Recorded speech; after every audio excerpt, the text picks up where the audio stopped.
ZZ109FM, hottest radio station on the planet. It's your boy Loratti. It's 2026. A lot's going on in the year of 2026. Wars are going on, high prices, and viruses are still present. We're talking about the hantavirus, and to help me out here is Miss Elsie Jenkins. How you doing, Miss Jenkins? Well, I'm doing good, feeling good. I'm glad I don't have a hantavirus going on with me. But we're here to break it down for you, let you know what's going on about that hantavirus. Mm. Also in the studio to help us out is 10th grade education Bob. Bob, how you feeling? I'm feeling pretty good. I'm glad I ain't got no hantavirus, and I'm ready to learn a little bit about this virus, see what it's all about. All right, so this hantavirus, three people have died from it on the cruise ship, and people have been released from the cruise ship to go home. Grandma, what do you think about this whole situation so far? Well, I'm gonna tell you now, a virus is a virus, and we ought to take them all seriously. And we should have learned from the past. Doesn't seem like we have. But you've got people with degrees in charge determining what's going to happen to people when they get to these ports. But they let them go. They got on planes and they went to different parts of the United States. Some even went to America. Lord have mercy. But let's take a look at this hantavirus because I think it's important to know some specifics about it so we won't be too concerned, but we want to be alert when it comes to these things. Now, see, this hantavirus is a virus spread mainly by the rodents. Thank goodness. It can cause serious illness in humans. People get infected when they breathe in dust contaminated with rodent urine droppings and saliva. So we always talk about cleanliness on some of these shows. You know how people want to live in filth, but you can't live in filth if the filth is being generated by rats, rodents, because their droppings have disease in them. And that's something that everybody should know. So if you see a mouse dropping somewhere, you got to clean it up. You got to find that mouse because he's dropping disease all around your house. It ain't no funny little chocolate pellets like some people in the hood think it is. It's not chocolate pellets. It's mice feces, doo-doo if you want to get down to the low. Now, deer mice, rats, mice, these are the common carriers of this hantavirus. So, everyone wants to blame the cruise ship, say the cruise ship was so filthy and nasty. That's how the people got it. But you got to do your homework. Now, if you know anything about ships, these captains of some of these ships, this is their pride and joy. Some of these ships are immaculate and spotless. You're not going to see a lot of rodent feces, and you're not going to see a lot of rodents. You're not going to see a lot of anything but cleanliness on some of these vessels. And this is a high end vessel going to Antarctica and many other amazing places. So it wasn't JetBlue or any of these Spirit. It wasn't a low class airline type ship, if you know what I mean. You low class flying people. Lord have mercy. Shame on y'all. But you got to do what you got to do when you ain't got no loot. Lord have mercy. Here we go. All right. So now it's not. Now the key thing about this, it's not spread from person to person. So now in rare cases, like in South America, it will spread from person to person. But see, that's a red flag for me. Now, either it is or it isn't. Which one is it? Because you're telling us it can't be spread from person to person. But in South America, they had a case where it was. So, you know, uh, misinformation, sometimes that's what we tend to get when these situations happen. Misinformation is not going to help people once these people come into your city. As far as I'm concerned, they should have held them there at the port for that week or weeks for the symptoms to either show up or not show up. It didn't make any sense to let them loose on planes and trains and other avenues to get back home when you really didn't have 100% green light on what you were dealing with. Doesn't make any sense. So the most form of North American hantavirus Remember, this symptoms start 1 to 5 weeks after exposure. Now, these people started the cruise April the 1st. So you're looking at 4 weeks right there, where if someone was exposed to it before they got on the ship, by week 1 on their cruise, a lot of people would have been in trouble, because once you come down with it, 24 to 48 hours is all it takes to knock your ass out. Um, and when you do come down with it, you got fever, muscle aches, headaches, stomach pain, coughing, shortness of breath. You're filling with fluid. It is life threatening condition. If it gets that far, it could take you out. And we see it took out 3 people with no problem.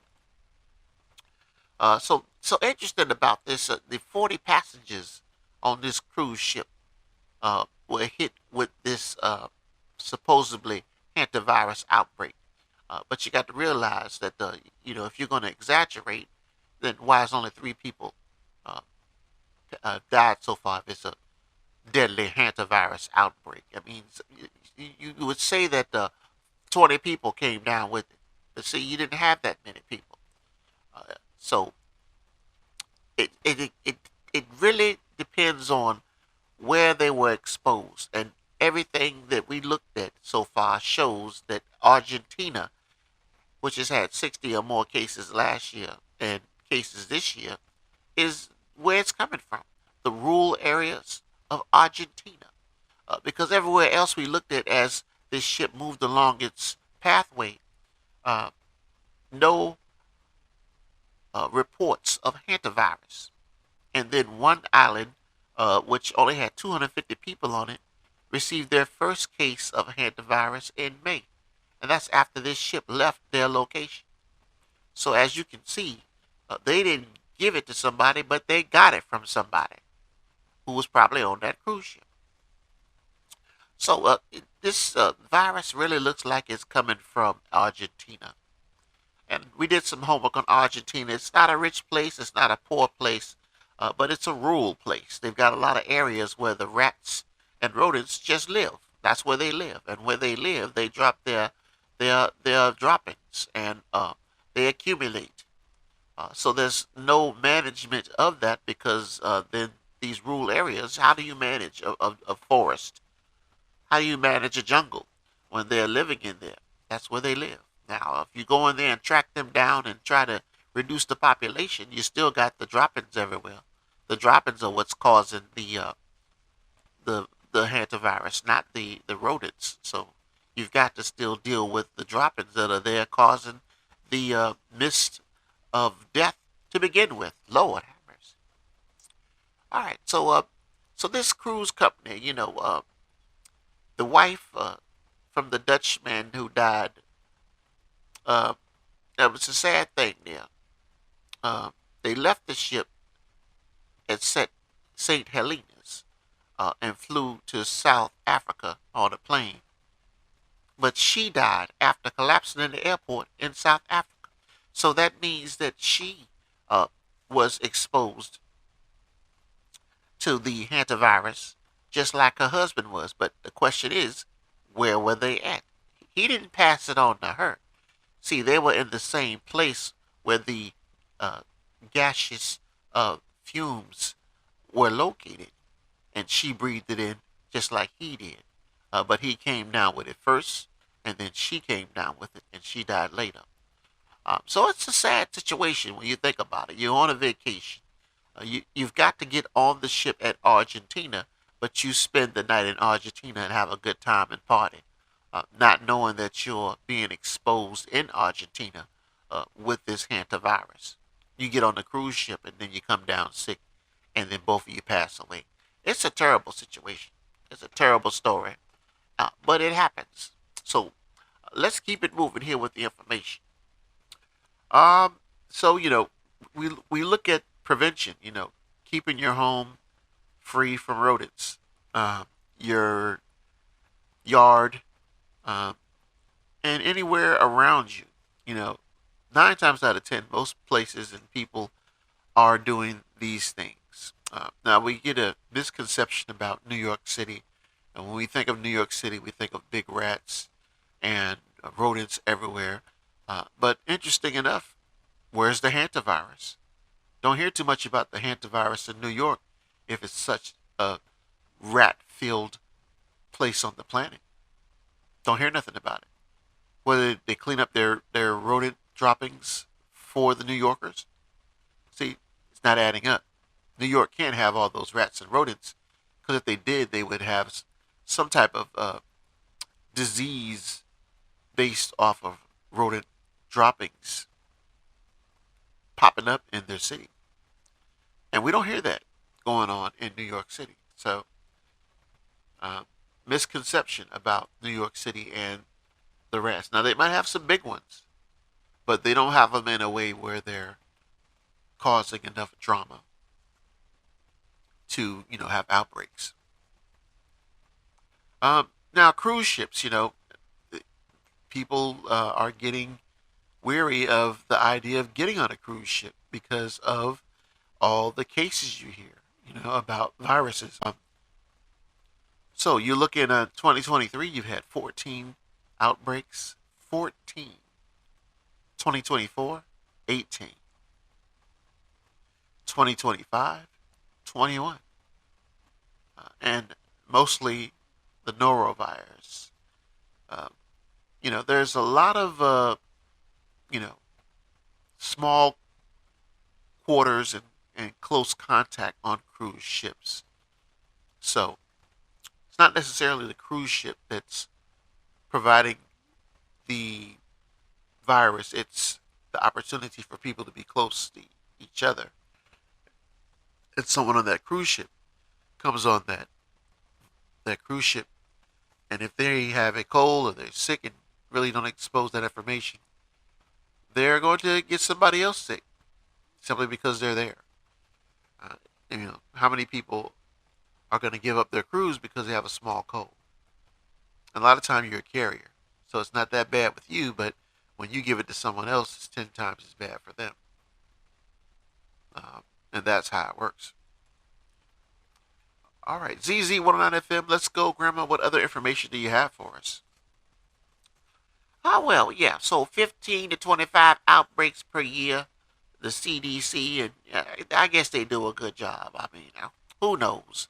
Uh, to me, by this time, we should know that no one gets on planes and no one goes places. I don't care if it's a rodent based or it's a Nora virus. We should be quarantining these people in place to protect everyone else. Um, the cruise lines have to report this information, but after you report it, it's too late. You still have people that are sick, and you still have got people that are exposed, and we're trying to limit the exposure altogether. So, keeping people in place when you do find out that you do have some type of outbreak is the best option. And norovirus is always going to be the top culprit because it's airborne and doesn't take droppings for this virus to spread. It's very, very dangerous virus, and you can have the cleanest place in the world, but as long as someone comes on that vessel and they are exposed to whatever virus they have, they're gonna. If you don't keep them in a room quarantine, they're walking around this cruise ship, they're gonna just spread the germs. Now, Argentina right now is our culprit's location. It's we did our homework on this, and it's just a no-brainer. It just seems like you start from Argentina, a place that has. We're trying to figure out of all those locations that they went to, which ones have had that hantavirus, and Argentina is the main one. 60 to 110 cases per year. 3 locations in that area, and it's these should be off limits to visitors from outside of the country. They should be quarantined in these areas, and the people in these areas. That's the whole issue with it. When these people in these areas go to the normal parts of the cities in Argentina, they bringing the virus with them and spreading it throughout the country. So, I mean, you're either going to quarantine these areas and get control of it, or you're going to have these problems because these guys leave their areas of Argentina with the hantavirus and come spreading it, and then people on these cruise ships who have to get to Argentina to get on the ship. That's the problem. They catch it, get on the cruise ship, and next thing you know, here we have a hantavirus outbreak on a cruise ship of 40 people. Uh, Common sense would tell you, and people aren't being warned. That's the problem. Argentina wants to make some money too. So you spend the night or two in Argentina and party and have a good time. Meanwhile, they ain't telling you about the 60 to 110 hantavirus cases they had. It doesn't make any damn sense.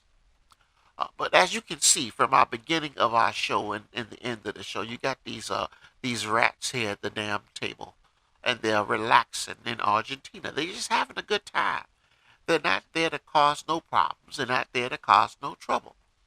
But the overall problem is these rats, they have to drop their droppings. And when they drop their droppings and go about their business, these droppings accumulate.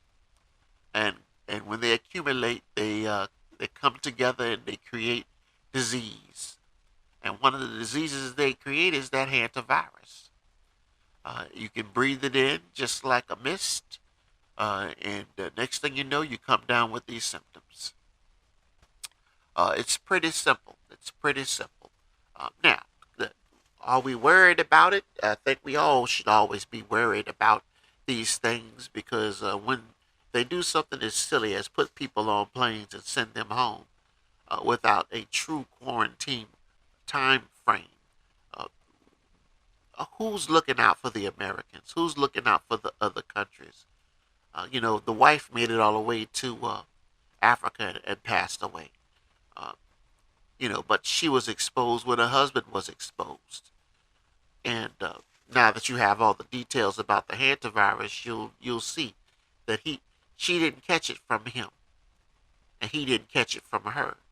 They caught it from some rodent droppings that have been sitting for who knows how long, that have allowed the air that they were breathing to become contaminated. Could have been a hiking trail because this is one of those areas that we're looking at. Those rural mountains, those areas of beautiful, beautiful areas you can go and take a look at. But you have to realize that there's a population behind that greenery, and the rodents are one of them. They live in that green forest. But the problem is there's so many of them living in there that those droppings accumulate by the millions, and that almost becomes a toxic poison after rain and moisture and other factors get involved.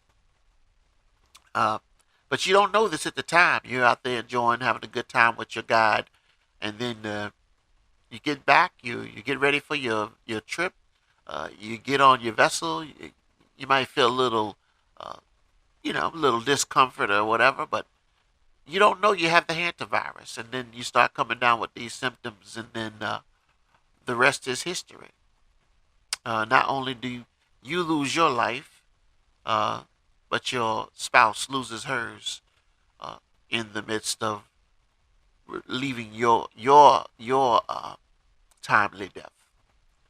So this life we live on in this planet, we have to appreciate every day and every minute, every second that we have out here. It's so many things, so many ways that we can expire from this planet. But you have to realize that you have to make the best choices you can make. Every choice has a consequence, regardless of how you feel about life. Every choice you make has a consequence in regards to whether you're going to be here tomorrow or not. All right. ZZ109FM, this is Elsie Jenkins. The hantavirus, supposedly no issue or worry, but from our research, we see in South America, it did go airborne one time or another. We didn't do any research on that South America, but we noticed in the bullets there it said South America. Interesting. South America hantavirus. Let's see if we can quickly get some information on that. Stand by for a second, Loretta, while I do that. All right, Miss Jenkins, ZZ109FM, hottest radio station on the planet. 10th grade education, Bob. What do you think about the hantavirus? Well, I tell you what, I'm going to be wearing my mask. I don't care if it's virus or not. I'm going to wear my mask every day, and I ain't taking it off. Okay. Yeah, I'm tired of getting exposed to stuff that I ain't had nothing to do with. So I'm just going to wear me a mask every day. And that way I ain't got to worry about it. All right, ZZ109FM, hottest radio station on the planet. Grandma, did you see any information about that South America hantavirus situation? Well, I got some clarification here. All right, so look here. There's two types of hantavirus you got to worry about here. You've got the North American hantavirus, which can't be spread from human to human, cannot. And then you've got the South American hantavirus, which comes from Argentina, Chile. Red flag, Argentina. That's where they came from. Now, the cruise ship had the South American hantavirus strain. They did a genetic test. So with this being said, if you do a genetic test and you find out it's the South America strain, which if you're in that same room, able to get in contact with bodily fluids, not from in the airborne sense of being in different rooms or different parts of the ship, just close contact, then this should have been treated as a situation where they all should have been quarantined at that port once they got to the port. It's the strain that is contagious to a point where if you're in that room, you'll catch it. So why would you put somebody on a plane with people around them if they were sick and could pass it on to them? Why would you do that? Are you trying to get people sick? Because it tells you right here in your own research that the version you have comes from Argentina. There's a 40% fatality rate. You got the symptoms and you got the impact that it has on the cruise. 3 people have died from it. 3 people have died from it on the cruise. So you know what strain you have. You know how deadly it is, but you still release the people to go to Africa and to go to North Carolina, United States, different places on the planet. You still allow them to go. In my mindset, if I was in charge of this entire operation, whoever gave the green light to let them go would be terminated. They no longer work for the CDC or whoever the hell they work for. You are terminated because unless I give you a big poster board and tell you in big red writing on a white poster board to not let them go, and you still let them go, you are worthless as an employee. It is obvious that once those people get off the ship, they should have been quarantined there at that port that they were at.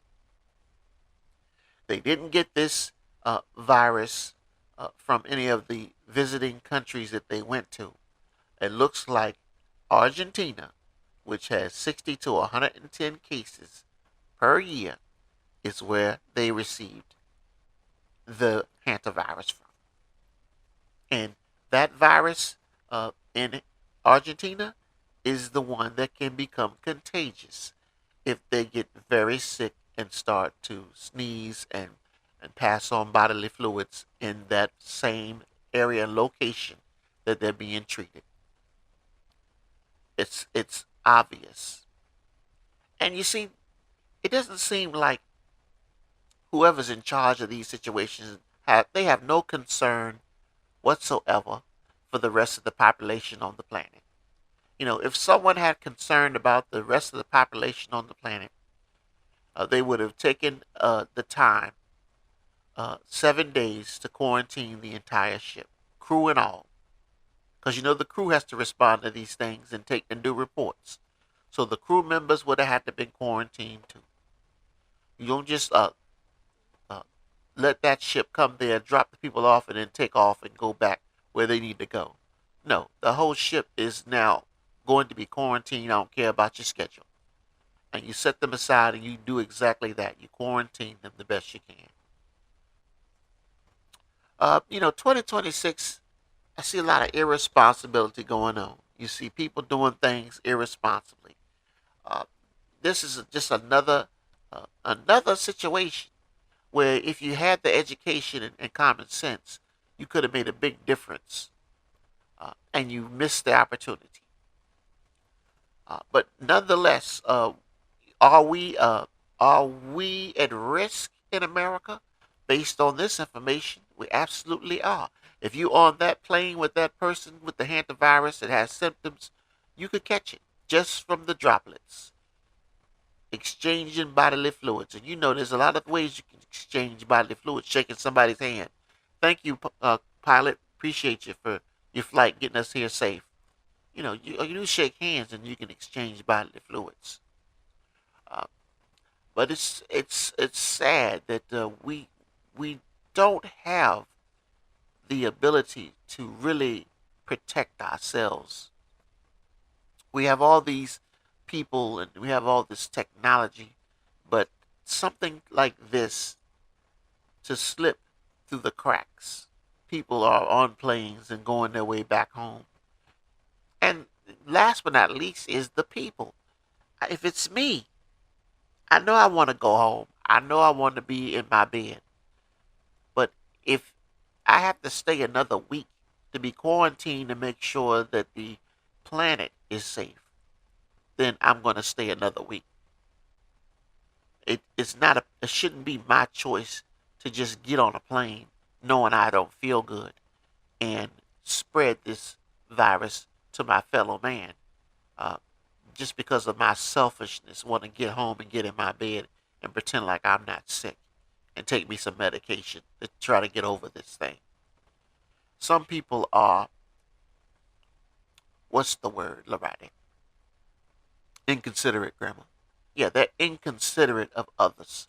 They only consider themselves and they're selfish and their decision making. And that's one of the sad attributes of being a human being: self consideration instead of consideration of all. And I think I would considerate everyone's opportunity on this planet to be free from this virus I may have. So I will stay an additional week to make sure I get a clean bill of health versus going home and getting in my bed and acting like I ain't got it. ZZ109FM, Grandma, you're right. There's a lot of selfish people on this planet that would rather risk their fellow man coming down with something than to just stay in place for one more week to make sure when you get tested one more time you don't have it. And that's dangerous. That's dangerous to think like that and not think of others. But it's the world we live in. I don't know how to change that mindset,